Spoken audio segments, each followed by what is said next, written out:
Pase bien, desde la Facultad de Farmacia y Bioanálisis de la Universidad de los Andes te damos la bienvenida a este video que pretende dar algunas pinceladas acerca de la fisiopatología que explica signos y síntomas de pacientes con enfermedades de la glándula tiroides. Te habla Edwin Ortega. Este material está destinado para uso exclusivo de estudiantes de bioanálisis o de farmacia de nuestra institución y no pretende ser un sustituto de las principales fuentes bibliográficas que guían la asignatura de esta materia. Antes de iniciar es importante hacer la siguiente invitación.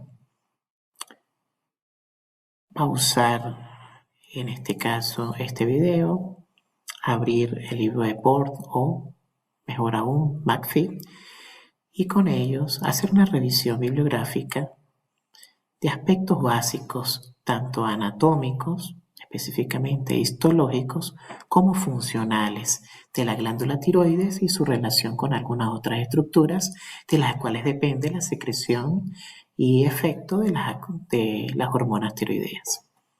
Por ejemplo, revisar cómo se constituyen los folículos tiroideos y más aún lo que contienen en su interior, en este caso el coloide, cómo se produce el acoplamiento y iodación de cada una de estructuras moleculares que conllevan a la producción de hormonas tiroideas del tipo T3 o triiodotironina y T4 o tiroxina, y cómo estas hormonas hacen efecto tanto a nivel central, específicamente a nivel de la hipófisis o hipotálamo, generando en condiciones normales una retroalimentación negativa, o en el caso de sus acciones en el resto del cuerpo, denominadas también acciones periféricas.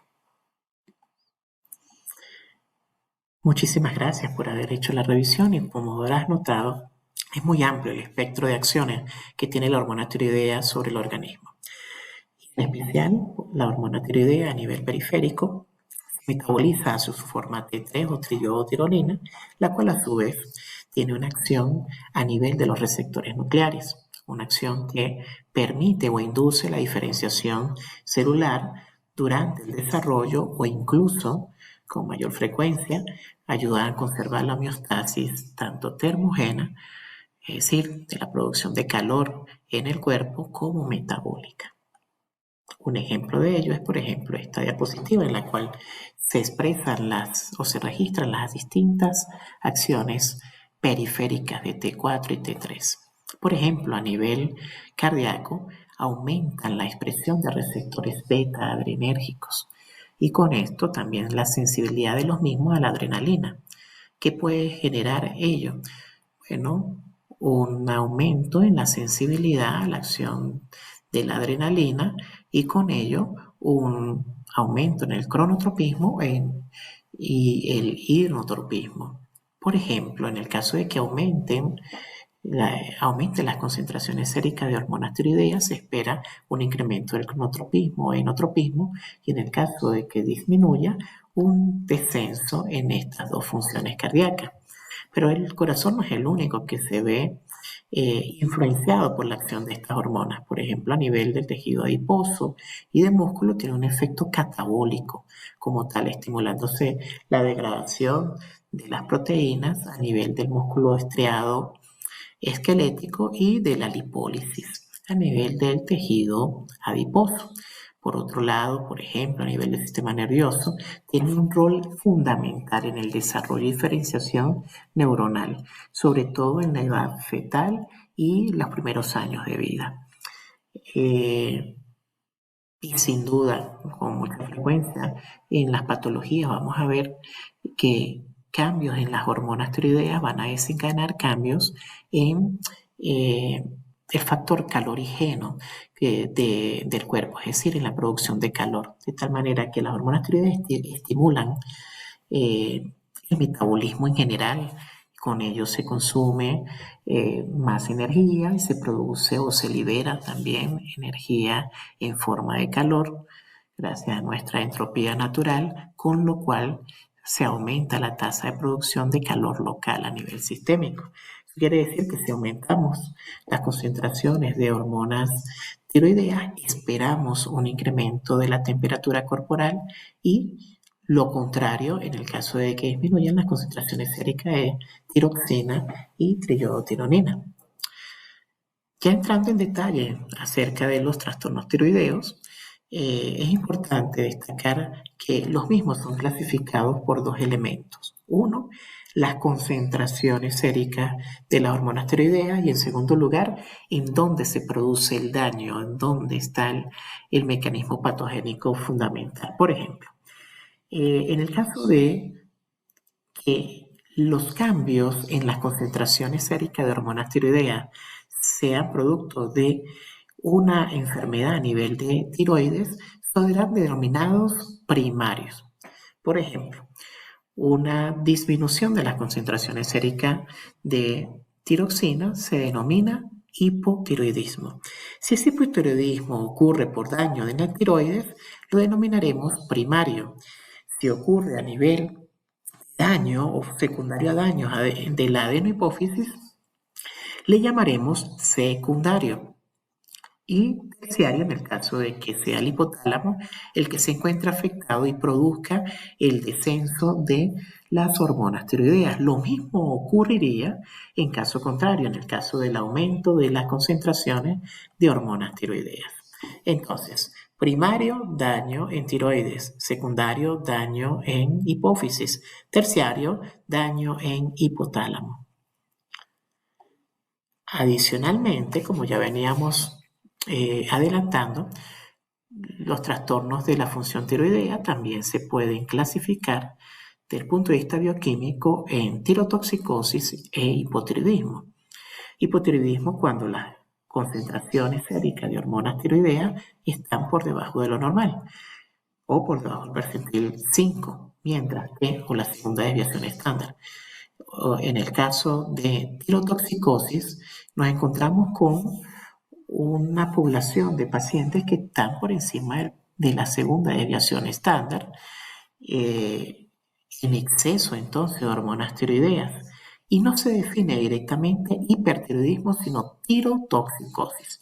Ya vamos a ver esto con mayor detalle. ¿Por qué no hablar de hipertiroidismo o hiperfunción tiroidea? ¿Y por qué ahora, en este caso, si tenemos elevación de T4 y T3, lo llamaremos tirotoxicosis? Veamos. Hay dos elementos de los cuales dependen las concentraciones séricas de hormonas tiroideas, o por lo menos dos principales.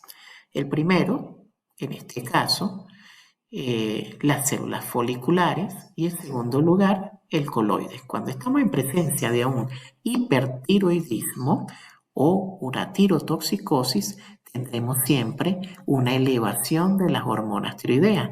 Pero ¿cuándo es hipertiroidismo y cuándo es tirotoxicosis? Bueno, si el daño se está dando fundamentalmente porque las células foliculares están aumentando su actividad y por tanto su secreción de hormonas tiroideas, a eso le llamaremos hipertiroidismo. En este caso, son fenómenos que ocurren y que desencadenan una función exagerada del folículo, en este caso de las células foliculares. Las células foliculares van a crecer, va a haber una hiperplasia de las células foliculares, por lo tanto va a haber un crecimiento y un bocio por lo general de la glándula y una elevación, por supuesto, de las hormonas tiroideas. Pero existe otro fenómeno que puede elevar las hormonas tiroideas en ausencia de hiperfunción de las células foliculares, es decir, en ausencia de hipertiroidismo. Y eso ocurre fundamentalmente cuando el coloide sale libremente por destrucción de las células foliculares. Planteemos, por ejemplo, una enfermedad autoinmune o una inflamación que destruye la parte de la tiroides y con ello queda libre el coloide rico en hormonas tiroideas y eso a su vez desencadena un incremento de estas hormonas a nivel sérico, con un incremento que se va a expresar clínicamente en signos y síntomas. En ese caso, en que no hay hipertiroidismo o hiperfunción de las células foliculares, estaremos hablando entonces de, o lo denominaremos como tirotoxicosis sin hipertiroidismo. Entonces, en conclusión, tirotoxicosis puede ser una tirotoxicosis porque debida a un hipertiroidismo o hiperfunción de las células tiroideas o producto de una destrucción de los folículos. En este caso, no estamos en presencia de hipertiroidismo, pero sin embargo tendremos aumento de las hormonas tiroideas. La primera causa de tirotoxicosis se corresponde a la enfermedad de Graves-Basedow, seguida en segundo lugar del bocio multinodular tóxico. La enfermedad de Graves-Basedow corresponde al 60 a 80% de todas las tirotoxicosis, mientras que las tirotoxicosis sin hipertiroidismo o sin hiperfunción entran en menor grado de prevalencia. Son procesos de destrucción por inflamación crónica de los folículos tiroideos. Pero más importante que saber cuáles son cada una de las resto de la etiología es ir reconociendo cómo se comporta la TSH y la T4 en cada uno de estos elementos o en cada una de estas entidades nosológicas. Por ejemplo, la T4 siempre va a estar elevada y por ello es una tirotoxicosis. No obstante, la TSH en el caso del hipertiroidismo, dado por enfermedad de Graves, que es una enfermedad en la cual se producen anticuerpos que estimulan la acción de las células foliculares, es decir, que el daño fundamentalmente está ocurriendo en la tiroides, podemos denominarlo hipertiroidismo primario y como consecuencia de la gran elevación de T4 vamos a tener una retroalimentación negativa con el consecuente descenso de la TSH o estimulante del tiroides. Lo mismo ocurre para la tirotoxicosis sin hipertiroidismo, porque también es una causa primaria en la cual el daño está fundamentalmente dado a nivel de la tiroides. Vamos a conseguir entonces tiroxina elevada y tirotropina inhibida, por tanto en menor concentración. Cuando el hipertiroidismo es secundario, es decir, es causado por una afección de la adenohipófisis, entonces esperaremos conseguir, por ejemplo, en un adenoma hipoficiario, tanto elevación de la T4 como elevación de la hormona estimulante del tiroides o tirotropina.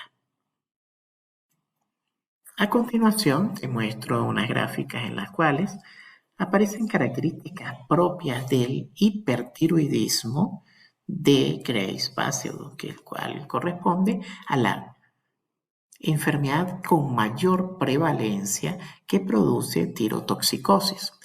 Veamos, fíjense, este globo ocular, este ojo que está protuido hacia adelante con párpados retractados y una conjuntiva enigmática o enrojecida.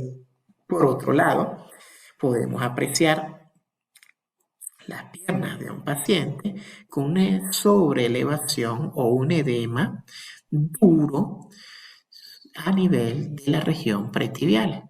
Y también podemos apreciar estas acropaquías que veíamos también en la neumopatía intersticiales, por ejemplo, la fibrosis pulmonar. Vamos a intentar ver estas dos primeras que son bastante frecuentes y representativas del Graves. La oftalmopatía o enfermedad oftálmica por enfermedad de Graves se caracteriza porque esos anticuerpos que estimulan las células foliculares también pueden estimular, ya sea los anticuerpos, ya también pueden estimular los fibroblastos que están en la matriz intersticial de los músculos y de la grasa periorbitaria, es decir, grasita y músculo que acompaña al globo ocular. Estos fibroblastos, a su vez, una vez que están estimulados por T4 o por los, fundamentalmente por los anticuerpos que se forman anticélulas foliculares, las estimulan de por sí, pueden producir mayor cantidad de factores de crecimiento que estimulan la hiperplasia o hipertrofia de adipocitos de la órbita. Y al igual como ocurre en la diabetes, estos adipocitos hipertrofiados producen citocinas inflamatorias que a su vez pueden desencadenar inflamación de la musculatura extrínseca del globo ocular. Entonces, vamos a tener un aumento del volumen por hiperplasia de hipertrofia del tejido adiposo más inflamación que desencadena edema a nivel de la musculatura extrínseca del globo ocular. Y en donde había globo ocular, músculo y grasa, ahora va a haber mucha grasa, mucho volumen de músculo y van a protuir o desencadenar una proctosis, una salida del globo ocular, una protrusión del globo ocular hacia el exterior. Eso impide que los párpados se cierren completamente y eso a su vez disminuye o limita la lubricación de la esclerótica y la córnea. Como consecuencia, tendremos en estos pacientes conjuntivitis, como veíamos el enantema o enrojecimiento de la conjuntiva la conjuntiva y la esclerótica, y por otro lado podemos tener con ello ojo seco y alteraciones visuales de visión borrosa en este tipo de pacientes. Aquí se puede apreciar en esta diapositiva cómo aquí hay una representación del folículo tiroideo. Específicamente las células foliculares expresan receptores para la tirotropina o TSH, los cuales en el Graves son el target de estos anticuerpos, que si bien están estimulando a la célula folicular, también estimulan a los fibroblastos, pues ellos también expresan este receptor tirotropina y como consecuencia una respuesta humoral para el estimulante para estos receptores desencadena edema del músculo e hipertrofia, hiperplasia de el tejido adiposo y como consecuencia una protrusión o salida o exposición mayor en sentido anterior del globo ocular con la retracción de los párpados y la resequedad y las consecuencias de la misma a nivel de la parte anterior del globo ocular. Entonces, en conclusión, dos elementos importantes: hiperplasia de adipocitos retroorbitarios y el aumento de la matriz intersticial y del edema a nivel de los músculos extrínsecos del globo ocular. Pero esto no es lo único que se estimula, en este caso por la hormona, los anticuerpos estimulantes de los receptores de tirotropina, sino también se estimula por acción del exceso de T4 los fibroblastos de la dermis y epidermis. Con ello se aumenta la producción de proteoglicanos y ellos, que son como una esponja, retienen bastante agua a nivel local y produce el mixedema pretibial que veíamos anteriormente, que no es más sino un edema, un tipo de edema bastante duro en comparación a los otros edemas que hemos visto, de insuficiencia cardíaca, de cirrosis hepática o edemas que hemos visto, por ejemplo, por inflamación. Este edema no es inflamatorio, es un edema por incremento en la síntesis de proteoglicanos y, por supuesto, conservación secundaria o retención secundaria de agua a nivel local. Por último, un elemento que es bastante relevante es Esta tirotoxicosis también desencadena una sobreexpresión de receptores beta-adrenérgicos, con lo cual se incrementa el cronotropismo e inotropismo, y en estos pacientes es frecuente escuchar sensación de taquicardia o palpitaciones de alta frecuencia junto a latidos cardíacos fuertes, golpeteos, algunas veces le dice el paciente. Además de ello, esto trae como consecuencia un incremento del gasto cardíaco, que ante esta demanda tan importante desde el punto de vista metabólico, pues puede cubrir parcialmente las necesidades de las células periféricas, pero es tanto el consumo de energía, tanto el catabolismo en exceso de hormonas tiroideas, que por mucho este aumento del gasto cardíaco es incompetente o incapaz de satisfacer las necesidades básicas para las células que tienen un catabolismo enorme. Veamos. Esas células aumentan su producción de calor por ese aumento en el catabolismo, con lo cual se aumenta la temperatura corporal y como mecanismo compensatorio se produce una vasodilatación con pérdida parcial del calor. Dicho de otra forma, se produce un incremento de la termogénesis que se mitiga parcialmente gracias a la vasodilatación. No obstante, la presión arterial, a pesar de que el gasto cardíaco aumenta, la presión arterial no aumenta o no cambia significativamente. Y esto se debe fundamentalmente a que, a pesar del incremento del gasto cardíaco, la vasodilatación disminuye el efecto presórico de este aumento del gasto cardíaco y como consecuencia se equilibra. Este paciente que no cambia su presión arterial de forma significativa en condiciones, digamos, leves a moderadas de la enfermedad, a su vez, en presencia de alto catabolismo, como le decía, desarrolla un tipo de insuficiencia cardíaca, en el cual el corazón, aunque tiene un gran gasto cardíaco, es insuficiente para la alta demanda y como consecuencia estos pacientes presentan signos de insuficiencia cardíaca característicos, en especial fatiga, cansancio, agotamiento, debido a la incapacidad, vuelvo y repito, de producir un bombeo lo suficientemente efectivo para nutrir a la célula que está a 1000 por hora de su catabolismo basal. En el tejido excitable, por ejemplo, tejido muscular o tejido nervioso, podemos apreciar que el aumento de hormona tiroidea desencadena una sobreestimulación del sistema nervioso central. Vamos a tener aumento del peristaltismo, podríamos tener hasta diarrea por aumento de peristalsis, hiperhidrosis o aumento de la sudoración, como veíamos en la descarga adrenérgica característica del síndrome coronario agudo. Nerviosismo, déficit de atención, alta sensibilidad sináptica, el tono muscular va a estar muy excitado. Incluso el paciente puede tener cierto grado de temblor fino e hiperreflexia.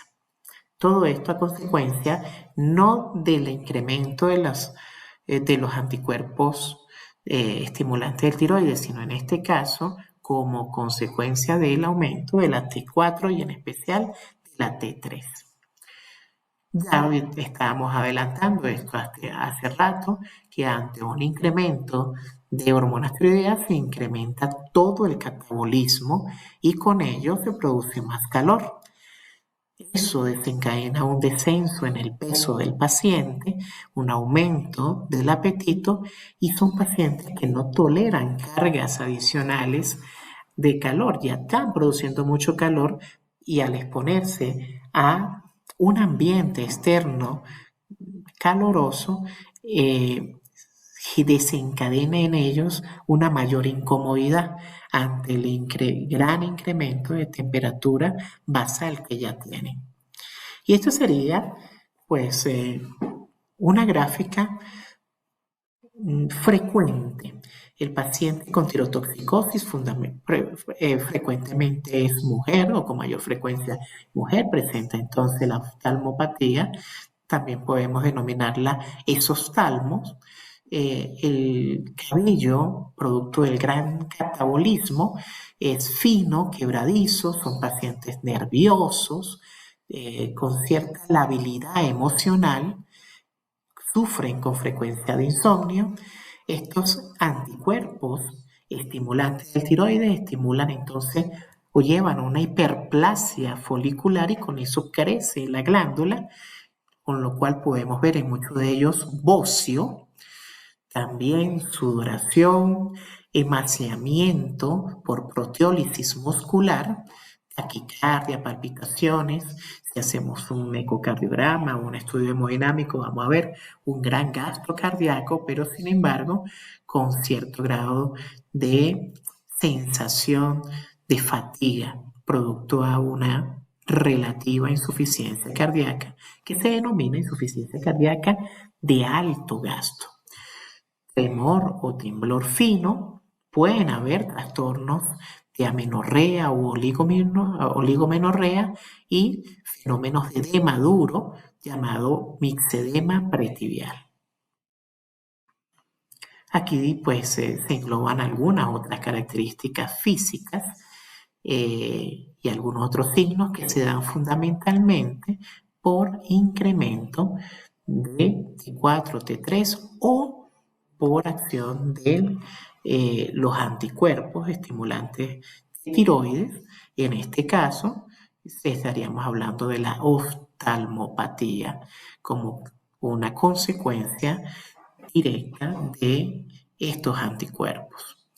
En algunas circunstancias de estrés importante, como una infección, una cetoacidosis diabética, un traumatismo muy importante, desde el punto de vista físico o emocional, o que estemos perturbando o quitando la tiroides, podemos tener una mayor secreción de hormonas tiroideas en estos pacientes, lo cual lleva a una gran emergencia llamada tormenta tirotoxicótica o tiroidea, en las cuales vamos a tener una gran sudoración que lleva a una hiponatremia y con ello alteraciones del sistema nervioso central propia de la hiponatremia, una gran taquicardia por aumento en la sensibilidad de los receptores beta adrenérgicos y sobreexpresión de los mismos a nivel de los cardiomiocitos y una fiebre o mejor denominada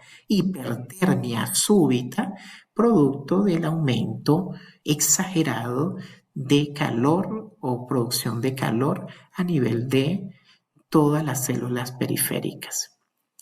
¿Qué tan impactante es esta emergencia? Bueno, les puedo resumir que hay dos grandes emergencias en endocrinología. Una ya la vimos, cetoacidosis, estado hiperosmolar, y la segunda sería la tormenta tiroidea o crisis tiroidea, en la cual podemos apreciar para esta gráfica que las causas directas de muerte durante esta tormenta son fundamentalmente en la mayoría de los pacientes o falla multiorgánica o insuficiencia cardíaca de alto gasto. Existen otras causas, otras, digamos, consecuencias que llevan a la muerte, pero estas dos serán las más importantes y las de mayor cuidado durante un episodio de tormenta tiroidea.